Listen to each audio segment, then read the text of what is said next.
Now I'm going to discuss with you separation of power.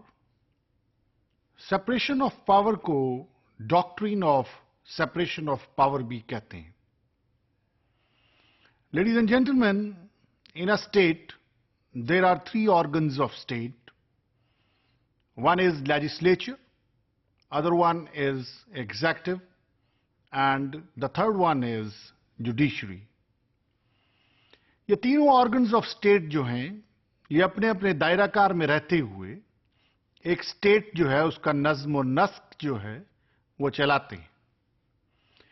Doctrine of separation of power ये कहती है कि जो powers to run the state है वो मुख्तलिफ ऑर्गन्स के पास होनी चाहिए और हर ऑर्गन जो है वो अपनी पावर्स को इंडिपेंडेंटली एक्सरसाइज करे.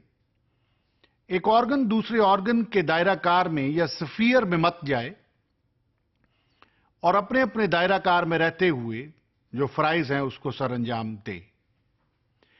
Doctrine of separation of power जो है इसके पीछे जो लॉजिक जो रैशनल है, आइए उसे देखते हैं.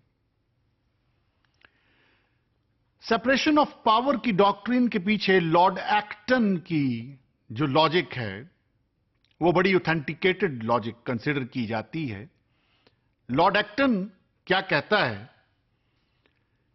All power corrupts, absolute power tends to corrupt absolutely. Lord Acton कहता है कि अगर किसी एक शख्स को तमाम ताकतें दे दी जाएं तो वो करप्ट हो जाता है और अगर किसी शख्स को कतई तौर पर बिला शिरकत गैरे पावर्स दे दी जाएं तो वो कतई तौर पर करप्ट हो जाता है. तो लेडीज एंड जेंटलमैन, ये जो विजडमैटिक एक्सप्रेशन है लॉर्ड एक्टन का, it is the sole reason behind the doctrine of separation of power, and it is naturally, ladies and gentlemen, a distrust in human nature. Human से मुराद इंसान और nature से मुराद इंसान की वो स्टेट है जो कि इसके बनाने वाले ने इसमें एम्बाइब की है. इसका मतलब है कि बाय नेचर अगर इंसान के पास पावर्स आ जाएं तो वो करप्ट हो जाता है और अगर उसके पास एब्सोल्यूट पावर्स आ जाएं तो वो एब्सोल्यूटली करप्ट हो जाता है. तो ladies and gentleman, this is a distrust in human nature. कहा जाता है कि Lord Acton shows distrust in human nature and that is why, ladies and gentleman, political theorists advocate that keeping the power distinct and for not permitting the same authority to exercise two or three powers of the state, namely legislature and executive and judiciary. Now question arises as to what is the surest way to avoid abuse of power. Power is authority to do something, और जब abuse of power का लफ्ज इस्तेमाल किया जाता है, phrase इस्तेमाल किया जाता है, तो इसका मतलब है कि पावर का इलॉजिकल इस्तेमाल और पावर का अनरीजनेबल इस्तेमाल और पावर का इनसेंसिबल इस्तेमाल. कौन सा श्योरेस्ट वे है कि अब्यूज ऑफ पावर को रोका जाए? तो कहते हैं the surest way to avoid abuse of power by the governmental agency is to divide the political power in the hands of different persons so that there is effective check on power by the power. कहा जा रहा है कि अगर आपने abuse of power को check करना है तो जरूरी है कि जो पावर्स ऑफ स्टेट है यानी लेजिस्लेशन की पावर, एग्जेक्टिव की पावर और जुडिशरी की पावर जो है वो मुख्तलिफ हैंड्स में हो. एक शख्स जो है वो सारे ऑर्गन्स का मेंबर ना हो बल्कि एक शख्स सिर्फ एक ही ऑर्गन का मेंबर हो ताकि अब्यूज ऑफ पावर को रोका जा सके.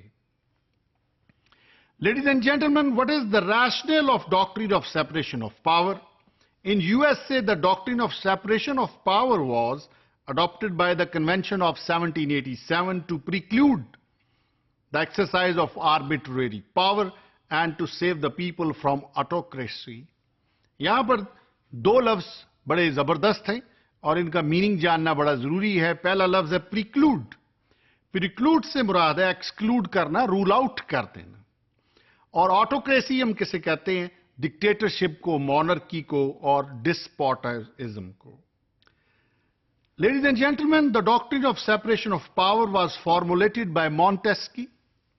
Following Aristotle and John Locke, Montesquieu argued that political liberty, याद रखिएगा political liberty का लफ्ज, कि जहां पर मुख्तलिफ ऑर्गन्स को पावर्स दी हैं और एक ऑर्गन दूसरे ऑर्गन की पावर्स में इंटरफेयर नहीं करता और एक ऑर्गन का जो मेंबर है वो दूसरे ऑर्गन में नहीं है, तो वहां पर पॉलिटिकल लिबर्टी होगी. लेकिन अगर तमाम पावर्स एक ही ग्रुप को दे दी जाएं तो वहां पर ऑटोक्रेसी होगी, वहां पर पॉलिटिकल लिबर्टी नहीं होगी. लेडीज एंड जेंटलमैन, कहा जाता है कि constant experience shows that every man invested with power is liable to abuse it and carry his authority as far as it will go. To prevent this abuse, it is necessary that one person should be a check on another.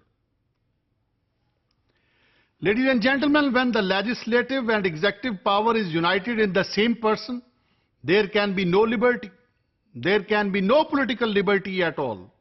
Again, there is no liberty if the judicial power is not separated from the legislature and executive.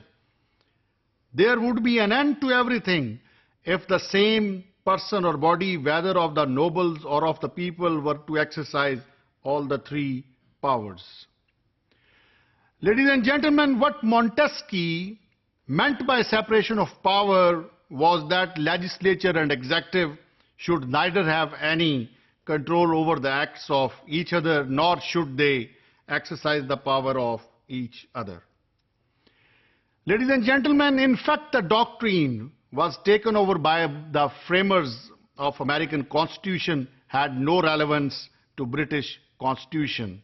In fact, the doctrine has no place at all in parliamentary democracies, except insofar as it has secured the independence of judiciary from the control of executive.